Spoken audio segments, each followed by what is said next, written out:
क्या बोलते हुए पोटते हो। स्वागत है आप सभी का आज के इस डिबेट में। याद कीजिए दोस्तों, कोरोना का टाइम। अरे वो नहीं, वो याद करो जब अचानक से न्यूज आई कि सुशांत सिंह राजपूत ने सुसाइड करके अपनी जान ले ली। जस्टिस की तो बात नहीं कर रहे, यहां हम बात करने वाले हैं सुसाइड की। क्योंकि सुशांत सिंह राजपूत के बाद भी बहुत सारे ऐसे लोग देखने को मिले जो सुसाइड की वजह से अपनी जान गंवा बैठे, और ये तो न्यूज में आए थे। लेकिन ऐसे बहुत सारे लोग हैं हिंदुस्तान में जो सुसाइड के तहत अपनी जान ले लेते हैं। और हम ये डिबेट क्यों कर रहे हैं?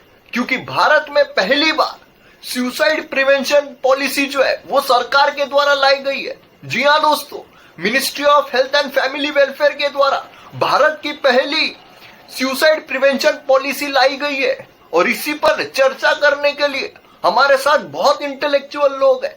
हमारे साथ है ध्रुव तारा, हमारे साथ है केजरू जी, हमारे साथ है खुद स्वयं मोदी जी। तो ये सरकार की पॉलिसी है, तो सरकार से ही सबसे पहले सवाल करते हैं।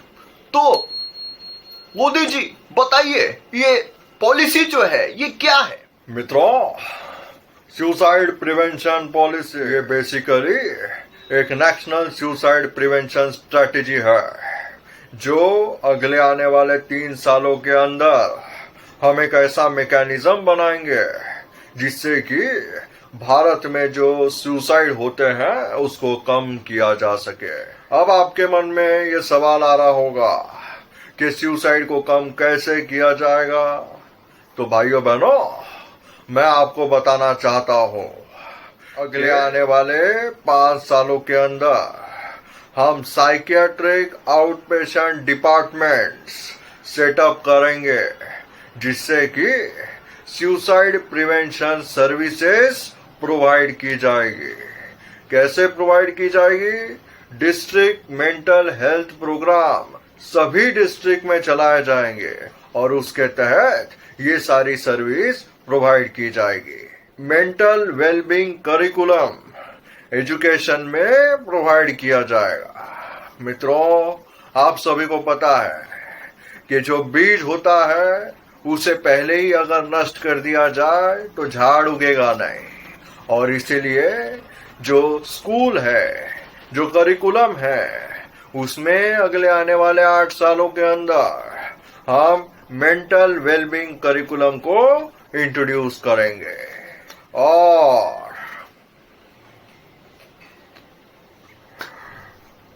टेलीप्रॉम्प्ट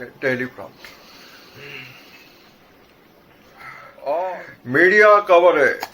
देखिए दोस्तों, जो मीडिया है वो आजकल मेन मुद्दा छोड़ के बाकी की बातें करता है। बहुत सारे एंकर आपने देखे होंगे जो फालतू में ही ये किसका शो है? अर्नब का ही है। अच्छा, तो आपने देखा होगा कई सारे एंकर कुछ भी बातें करते हैं, धीमी धीमी बातों में, धीमी धीमी आवाज में कुछ भी बोलते रहते। तो यहाँ पे स्टैंडर्ड बनाया जाएगा एथिकल मीडिया कवरेज के लिए, जिससे कि जो सुसाइड मीन्स है उसको कम किया जा सके। ये जो हमारी पॉलिसी है ये WHO world health organisation south east Asia region, उन्होंने जो स्ट्रेटेजी बनाई है उसके लाइन पर है। तो ध्रुव तारा, आपको क्या लगता है, क्या इस पॉलिसी की जरूरत थी भारत को? इस पर कुछ बोलिए। आपने पूछा क्या भारत को सुसाइड प्रिवेंशन पॉलिसी की जरूरत है? मैं कहूंगा बिल्कुल है दोस्तों, क्योंकि भारत में जो सुसाइड रेट है वो बहुत ज्यादा बढ़ता जा रहा है दोस्तों। अगर हम WHO के हिसाब से देखें तो सुसाइड ये पूरी दुनिया में दूसरे नंबर का कारण है जहां पर बहुत ज्यादा लोग अपनी जान गंवा देते हैं दोस्तों।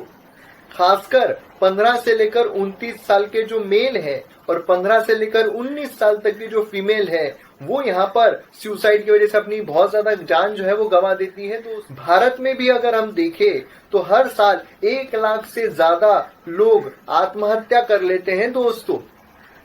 अगर हम पिछले 3 साल के मुकाबले देखें तो ये जो सुसाइड रेट है ये 2% से बढ़ा है दोस्तों। अगर हम कोरोना के टाइम पर देखें तो उस समय पर भी बहुत सारे लोगों ने आत्महत्या की। NCRB रिपोर्ट 2021 देखे तो 1 लाख से ज्यादा लोग हर साल हमारे देश में आत्महत्या करते हैं और इसमें अलग अलग कारण जो है वो दिए जा सकते हैं। कुछ का करियर प्रॉब्लम होता है, सेंस ऑफ आइसोलेशन ये भी एक कारण बताया जाता है दोस्तों, abuse, violence, family problem, mental disorder ये भी कारण होता है दोस्तों। उसी के साथ साथ किसी को शराब पीने की अगर लत हो तो वो भी सुसाइड का, आत्महत्या का कारण जो है वो बन सकती है दोस्तों। 2021 में लैंसेट ने एक रिपोर्ट पब्लिश की थी दोस्तों।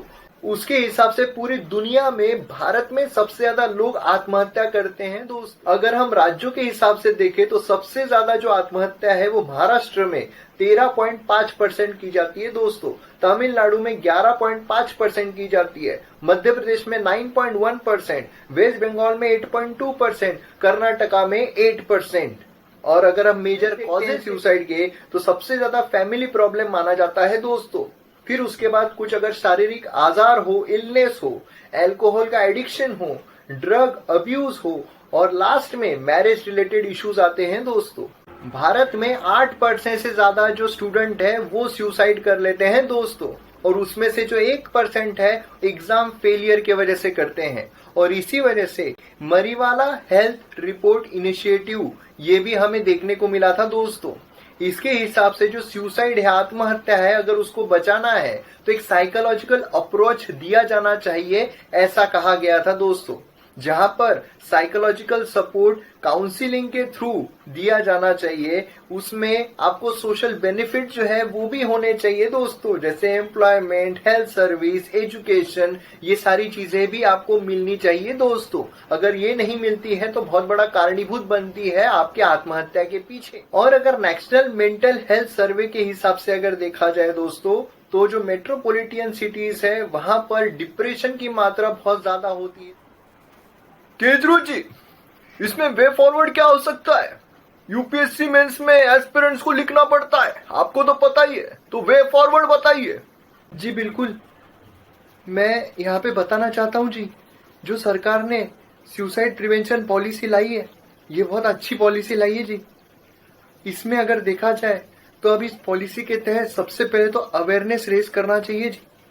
मतलब जो लोग हैं उनके अंदर जागरूकता अगर ना हो, उनको अगर पता ही ना हो सोशल इश्यूज क्या होते हैं, अगर उनको पता ही ना हो मेंटल स्ट्रेस क्या होता है, उनको पता ही ना हो, तो फिर वो इसमें भागीदार होंगे ही नहीं जी, और वो यहाँ पर जो पॉलिसी है उसमें पार्टिसिपेट करेंगे ही नहीं जी। दूसरी चीज, कम्युनिटी बेस्ड अप्रोच रखना चाहिए जी, जहाँ पर जो कम्युनिटी के लोग हैं, क्योंकि अगर मैं वहां पर चला गया किसी गांव में तो कौन डिप्रेस्ड है मुझे नहीं पता चलेगा जी। इसीलिए वो गांव में कम्युनिटी बेस्ड अप्रोच अगर रखा जाए तो वहां के लोगों को पता होता है कि कौन यहाँ पर इंडिविजुअल जो है वो डिसऑर्डर से जूझ रहा है, डिप्रेशन से जूझ रहा है, तो उसे काउंसलिंग करना आसान हो जाएगा जी। जो हमारे सोसाइटी में अलग अलग सेक्शन के लोग हैं उनको सेंसिटाइज करना बहुत जरूरी है जी। मेडिकल प्रोफेशनल्स हो, पुलिस हो, जुडिशियल सिस्टम हो, इनको सेंसिटाइज करना बहुत जरूरी है कि कैसे डील किया जाए ये भी समझ पाए, पर फोकस किया जाना चाहिए जी। मार्जिनलाइज ग्रुप है जो हमें लगता है कि सुसाइड कर सकते हैं, उन्हें प्रिवेंट करना चाहिए जी, उन्हें काउंसलिंग देनी चाहिए, डेटा कलेक्शन होना चाहिए जी, क्योंकि डेटा कलेक्शन अगर ना हो तो पता ही नहीं चलेगा जी कि कौन यहाँ पर मार्जिनलाइज इंसान है, कौन यहाँ पर वल्नरेबल है सुसाइड करने के। इससे पहले डेटा कलेक्ट करके फिर उन्हें काउंसलिंग करना ये यहाँ पर सही रहेगा जी। और कंक्लूजन के लिए एक यूपीएससी एस्पिरेंट जो है वो हमारे साथ है, तो वो यहाँ पर फाइनल कंक्लूजन बताएंगे कि क्या उसमें लिखा जा सकता है। जी बिल्कुल सर, धन्यवाद यहाँ पे बुलाने के लिए। और ये जो सरकार ने सुसाइड प्रिवेंशन पॉलिसी लाई है ये बहुत बढ़िया पॉलिसी है, और सरकार ने इस पॉलिसी को प्रायोरिटाइज करना चाहिए। जो भी यहाँ पर केजरीवाल जी ने कहा वो सारे वे फॉरवर्ड जो है उसको इम्प्लीमेंट करना चाहिए, और जितने भी मल्टी स्टेक होल्डर्स है उनको अवेयरनेस प्रोवाइड करके उनको यहाँ पर शुरू से ही अब लगा देना चाहिए। और जिस तरीके से करिकुलम में मेंटल चीज को डाला जा रहा है वो भी यहाँ पर जल्द से जल्द डाला जाए, यही मैं गुजारिश करता हूँ। और उसी के साथ साथ जो भी चीजें हैं उसको एक्सेलरेट करना भी बहुत जरूरी है, जिससे कि जो अभी वल्नरेबल सेक्शन है उनको हम जल्द से जल्द बचा सके। तो मैं उम्मीद करता हूं अब आपको पूरा prevention policy, suicide prevention policy के बारे में समझ में आ गया होगा। और किसी भी एग्जाम में कोई भी प्रश्न अगर आता है तो आप लिख पाओगे। वीडियो शेयर जरूर करना। और अब फाइनल ये पूरे डिबेट पर राहुल जी को क्या कहना है ये भी उनसे जान लेते हैं और डिबेट को खत्म करते हैं। मजा आ गया।